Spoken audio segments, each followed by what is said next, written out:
السلام علیکم، welcome to my YouTube channel daily night story. کیسے ہیں دوستو؟ امید کرتے ہیں آپ سب لوگ خیریت سے ہوں گے۔ تو کہانی شروع کرنے سے پہلے آپ سے ریکویسٹ ہے کہ اگر آپ ہمارے چینل پر نئے ہیں تو پلیز چینل کو سبسکرائب کر لیں اور بیل نوٹیفیکیشن کے بٹن کو بھی آن کر لیں تاکہ آپ کو ملتی رہے ہر نئی چینل اپڈیٹس۔ ان دنوں ہم جنوبی پنجاب کے ایک دیہی علاقے میں رہتے تھے۔ وہاں ایک ہی سرکاری اسکول تھا۔ والد صاحب اس کے تعلیمی معیار سے مطمئن نہ تھے، لہذا انہوں نے مجید کو گھر سے کچھ دور شہر کے اسکول میں داخل کرا دیا۔ مجید میرا اکلوتا بھائی ایک ہونہار طالب علم تھا۔ وہ بھولا بھالا اور سیدھا سادہ ماں باپ کی آنکھوں کا تارا تھا۔ گھر میں اسے ہر طرح کا آرام ملا ہوا تھا۔ امی جان تو ہمہ وقت اس پر واری صدقے ہوتی تھی۔ وہ کبھی بلا وجہ چھٹی کر لیتا تب بھی وہ اسے سازش نہ کرتی۔ اسی لاڑ پیار نے اسے کہیں کا نہ چھوڑا۔ ایک روز اسکول ماسٹر نے کام ٹھیک سے نہ کرنے پر مجید کو ڈانٹا تو وہ گھر آ کر بہت رویا۔ اس کا رونا امی سے برداشت نہ ہو سکا، وہ بھی رونے لگیں اور والد سے کہا کہ ماسٹر اس پر سختی کرتا ہے، آپ اس کو کسی دوسرے اسکول میں داخل کرا دیجیے۔ والد صاحب نے امی کے اصرار پر بیٹے کو گھر کے نزدیک ایک سرکاری اسکول میں داخل کروا دیا۔ یہ اسکول اچھا نہ تھا، یہاں تمام استاد کام چور اور تدریس میں دلچسپی نہیں لیتے تھے۔ نتیجہ یہ نکلا کہ ایک اچھا اور ہونہار طالب علم نالائق ہو گیا۔ مجید کے امتحان کے دوران بابا جان کو سعودی عرب میں ملازمت مل گئی اور وہ جدہ چلے گئے۔ ان کے جاتے ہی بھائی نے اسکول کو خیر باد کہہ دیا کہ اس کا ذہن پڑھائی سے زیادہ کھیل کود میں لگتا تھا۔ وہ گھر سے اسکول جانے کا کہہ کر نکلتا لیکن کھیتوں میں گھوم پھر کر لوٹ آتا۔ باپ سر پر نہ تھا اور کسی سے وہ ڈرتا نہ تھا۔ وہ اگرچہ تعلیمی ڈگر سے بھٹک گیا تھا مگر برا لڑکا نہیں تھا۔ اس نے کوئی غلط کام نہیں کیا تھا، نہ وہ نشہ کرتا تھا۔ اس کی وجہ یہ تھی کہ ہمارے گاؤں کا ماحول صاف ستھرا تھا۔ بیٹوں سے 2 سال پلک جھپکتے گزر گئے۔ ایک دن چچا جان کے پاس فون آیا کہ بابا جان سعودی عرب سے لوٹ رہے ہیں۔ ہم سب بہت خوش تھے مگر والد نے آتے ہی پہلا سوال یہ کیا کہ کیا مجید پڑھائی کرتا ہے؟ صاحب نے کہا کہ ہاں، بہت توجہ سے پڑھتا ہے۔ یہ کسی نے بھی دیکھنے کی زحمت گوارا نہ کی تھی کہ وہ کیا پڑھتا ہے۔ والد صاحب نے میرے چچا کا بھی پوچھا، انہوں نے بھی یہی بتایا۔ والد صاحب کی چھٹی ختم ہو گئی اور وہ واپس ملازمت پر چلے گئے۔ وہ وہاں سے روپیہ کما کر بھیجتے رہے۔ اس دوران 2 بہنوں کی شادیاں بھی ہو گئیں۔ اب صرف میں، میری چھوٹی بہن اور مجید ہی گھر پر رہ گئے۔ اسی اثناء میں ہماری ایک کزن کی شادی تھی، ہم بھی وہاں مدعو تھے۔ شادی کے ہنگامے میں ایک لڑکی شبانہ پر میرے بھائی کی نظر پڑی۔ اس کی صورت من موہنی تھی، وہ ہمارے والد کے دور کے کزن کی بیٹی تھی۔ شبانہ کو دیکھتے ہی مجید کے دل پر جانے کیا اثر ہوا کہ وہ بے چین سا ہو گیا۔ اس نے اسی وقت ایک بچے کو دوڑایا کہ اس لڑکی سے کہو کہ میں اس سے بات کرنا چاہتا ہوں، وہ ساتھ والے گھر میں آ جائے۔ وہ گھر ہماری پھوپھو کا تھا، وہ چچا کے گھر سے ملا ہوا تھا اور بیچ کی دیوار میں ایک دروازہ نصب تھا جو دونوں گھروں کے صحن کو ملاتا تھا۔ شادی کی وجہ سے دروازہ کھلا ہوا تھا۔ شبانہ کو پیغام بھجوا کر مجید ساتھ والے گھر میں جا کر بیٹھ گیا کیونکہ وہاں 2 کمرے خالی تھے اور شور و ہنگامے سے قدرے سکون تھا۔ شام تک وہ پھوپھو کے گھر بیٹھا انتظار کرتا رہا کہ شبانہ ادھر آ جائے۔ شبانہ ادھر آئے گی مگر وہ لڑکی نہ گئی۔ تبھی مجید نے چچا کے گھر آ کر دیکھا تو وہ اپنی ہمجولیوں سے گپ شپ میں لگی ہوئی تھی۔ اس کو یوں خوش و خرم دیکھ کر وہ سلگ گیا کہ میں تو یہاں بیٹھا انتظار کر رہا ہوں اور اس لڑکی کو احساس بھی نہیں ہے۔ ان دنوں وہ 9ویں کا طالب علم تھا۔ یہ لڑک پن کا زمانہ ہوتا ہے، عقل کم اور جوش و خروش زیادہ ہوتا ہے۔ مجید نے جب شبانہ سے گلہ کیا تو وہ بے اعتنائی سے بولی، میں آپ کو نہیں جانتی، تم ہو کون؟ یوں بھی میں آوارہ لڑکوں کو پسند نہیں کرتی۔ یہ سن کر میرے بھائی کے کان سرخ ہو گئے۔ وہ غصے میں آپے سے باہر ہو گیا کیونکہ سب کے سامنے اس کی بے عزتی ہوئی تھی۔ اس نے بھری محفل میں شبانہ کو ذلیل کر دیا۔ اسی وقت ہمارا کزن علی وہاں آ گیا اور مجید کو پکڑ کر اپنے گھر لے گیا۔ یوں یہ معاملہ ٹل گیا۔ علی نے اس کو سمجھایا کہ یار تم نے ناحق اس بیچاری کو اتنی باتیں سنا دی، آخر تمہارا اس پر حق کیا تھا؟ اس کے احساس دلانے پر میرے بھائی نے بھی جب ٹھنڈے دل سے غور کیا تو اسے آگہی ہو گئی کہ اس نے یہ بہت غلط کیا ہے۔ اس کو کسی اجنبی لڑکی کے ساتھ اتنی بد کلامی نہیں کرنی چاہیے تھی۔ اس نے شبانہ سے معافی مانگنے کا فیصلہ کیا۔ رات کے وقت جب وہ اکیلی بیٹھی تھی، وہ چھپ چھپا کر گیا اور کہا کہ میں نے آپ کے ساتھ جو رویہ اس وقت اختیار کیا وہ غلط تھا۔ مجھ کو احساس ہو گیا ہے کہ مجھے آپ کو یوں برا بھلا کہنے کا کوئی حق نہ تھا۔ مہربانی کر کے مجھے معاف کر دیجئے۔ ایسے بے لگام اور غسیلے لڑکے سے ندامت کیوں کر متوقع ہو سکتی تھی؟ وہ حیران ہو کر مجید کی صورت تکنے لگی، پھر بولی، اچھا ہوا کہ آپ کو غلطی کا احساس ہو گیا ہے۔ اس کا مطلب یہ ہے کہ آپ ہرگز برے نہیں بلکہ ایک اچھے لڑکے ہیں۔ جائیے، میں نے آپ کو معاف کیا۔ شبانہ کے ایسا کہنے پر مجید کو بہت شرم محسوس ہوئی۔ اس نے عہد کر لیا کہ وہ کبھی بھی کوئی برا کام نہ کرے گا۔ اس واقعے کے بعد اس نے دل لگا کر پڑھنا شروع کر دیا۔ 1 سال میں ہی اس نے پہلے پرائیویٹ میٹرک کیا اور پھر انٹرمیڈیٹ کا امتحان بہت اچھے نمبروں سے پاس کر لیا اور پھر شہر جا کر کالج میں داخلہ لے لیا، جہاں وہ دن میں پڑھتا اور شام کو کسی جگہ پارٹ ٹائم جاب بھی کرتا۔ اس طرح اس نے کمانا بھی سیکھ لیا۔ وہ ہر طرح سے خود کو ایک اچھا انسان ثابت کرنے کی کوشش کر رہا تھا۔ یہ کہنا چاہیے کہ شبانہ کے چند کہے ہوئے جملوں نے اس کے دل پر گہرا اثر کیا کہ اس نے گرتے ہوئے بھی خود کو سنبھال لیا۔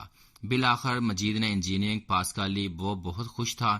اب بھی وہ شبانہ کو نہیں بھولا تھا بلکہ اب تک اس کی اس بات پر غور کرتا تھا۔ خوش قسمتی سے اسے ایک سرکاری محکمہ میں ملازمت مل گئی۔ اب وہ بہت خوش تھا۔ اس نے ماضی پر نظر ڈالی اور سوچا کہ میں کیا تھا اور کیا ہو گیا۔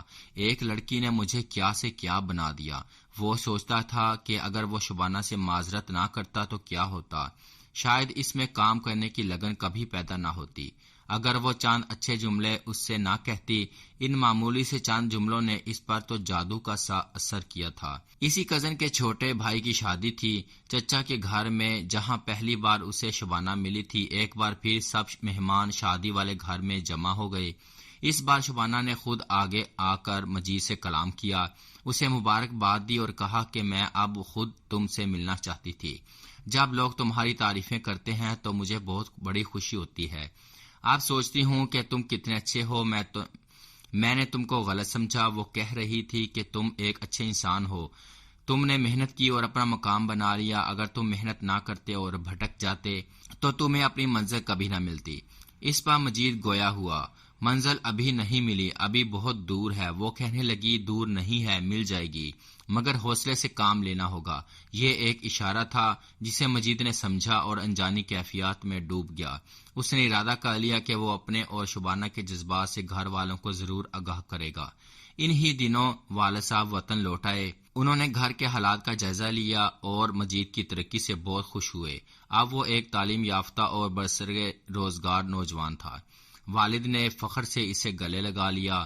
اب گھر میں اس کی شادی کے تذکرے ہونے لگے۔ اسی دوران والد صاحب کی چھٹی ختم ہو گئی اور وہ واپس چلے گئے۔ ماں کی یہ خواہش تھی کہ وہ اس کی شادی اپنی بھتیجی سے کرے اور لیلا کو بہو بنا کر لے آئے۔ لیلا بھی اکلوتی تھی اور اپنے والد کی تمام جائیداد کی وہی وارث تھی۔ جلد ہی امی جان نے خاندان بھر میں یہ بات پھیلا دی کہ لیلا میری بہو بنے گی اور مجید سے اس کی منگنی ہو رہی ہے۔ اس بات کا جب شبانہ کو پتہ چلا تو وہ سخت پریشان ہوئی۔ ادھر میری بڑی 2 بہنوں اور امی نے قسمیں دے کر بھائی کو مجبور کر دیا کہ وہ لیلا سے منگنی کر لے۔ بھائی کا کہنا تھا کہ بابا جان گھر پر نہیں ہیں، مجھے ان کی رائے لینی ہے۔ ان کے بغیر پوچھے میں کیسے منگنی کا لوں؟ ماں نے اسے باور کرایا کہ یہ منگنی تمہارے والد کی رضا سے ہوگی، کیونکہ میں نے ان کی رائے معلوم کر لی ہے۔ یوں والدہ نے بھائی کو جذباتی طور پر بلیک میل کر کے خاوند کی رضا لیے بغیر لیلا سے اس کی منگنی کر دی اور سوچ لیا کہ شوہر کو میں بعد میں منا لوں گی۔ بابا جان تو ہزاروں میل دور تھے، ان کو اس رشتے کے طے ہونے کا کوئی علم نہ تھا۔ جب ان کو اطلاع ملی تو وہ سخت برہم ہوئے اور گھر آ گئے۔ امی سے پوچھا کہ تم نے گھر کے اہم معاملات سے مجھ کو کیسے خارج سمجھ لیا؟ بغیر پوچھے تم نے میرے بیٹے کی منگنی اپنی بھتیجی سے کیسے کر دی؟ تمہارا حق ہے تو میرا بھی حق ہے۔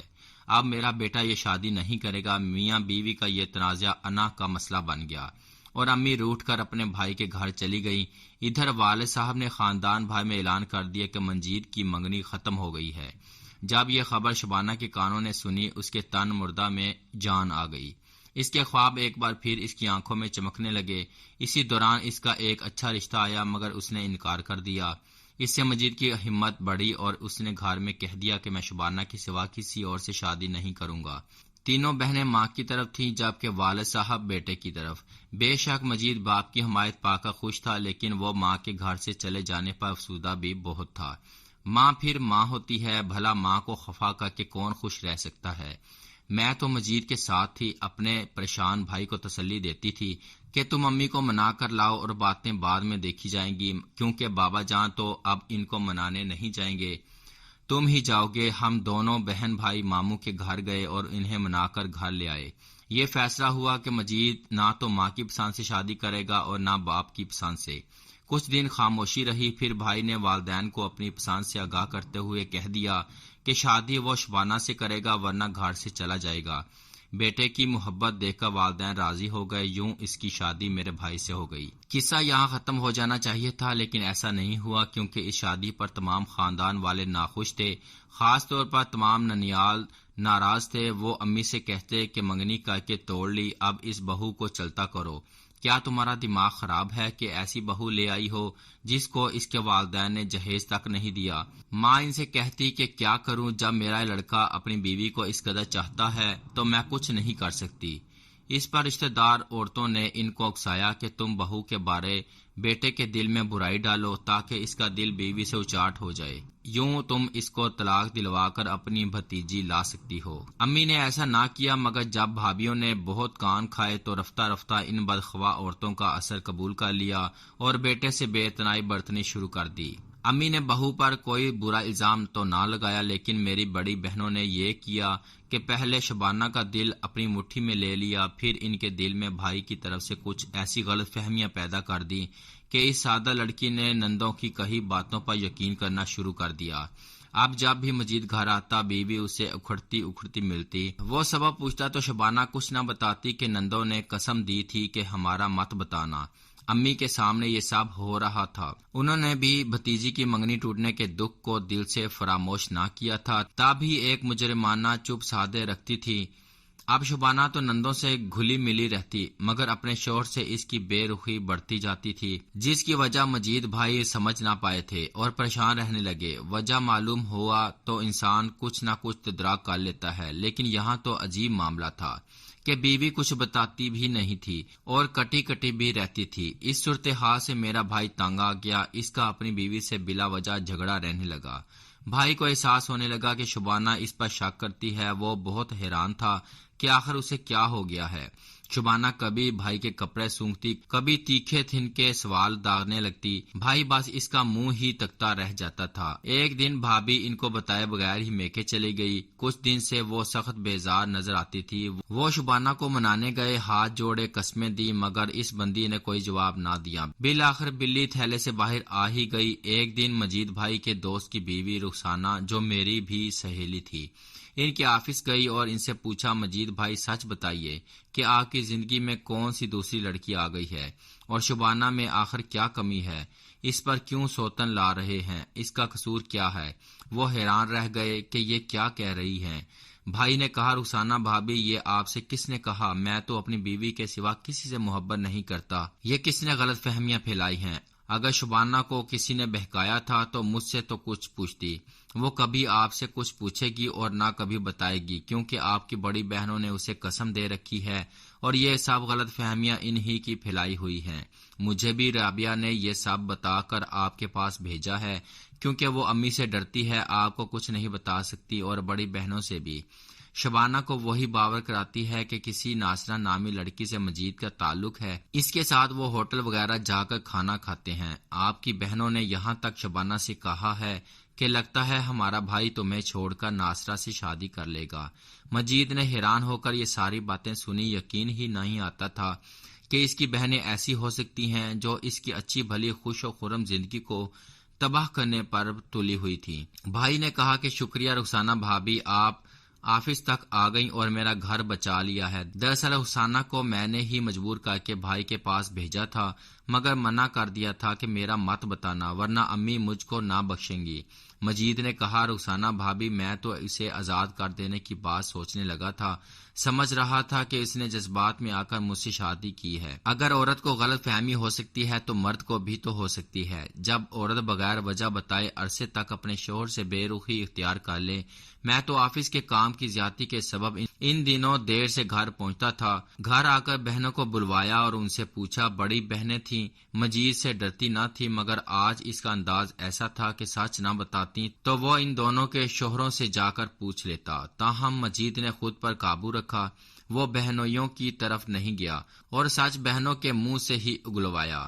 ان کو سچ بولتے ہی بنی، ان کو سچ بولنا ہی پڑا۔ مجید کو بہت صدمہ ہوا، مگر اس صدمے کو بھی سہ لیا اور بیوی کو جا کر ساری بات سمجھائی۔ تب شبانہ کو اس کے والدین نے بھی سمجھایا بجھایا۔ اس طرح اس کے والدین بیٹی کو خود اس کے گھر چھوڑ کر گئے۔ شبانہ بھابی نے ان دنوں بچی کو جنم دیا اور اس بچی نے بھی ماں باپ کو پھر سے محبت کی شیریں رشتے میں جوڑ دیا اور ان میں صلح ہو گئی۔ صد شکر کہ میرے بھائی اور بھابھی نے ایک بار اور ایک دوسرے کو معاف کر دیا اور آپ پھر سے خوش و خرم زندگی گزار رہے ہیں۔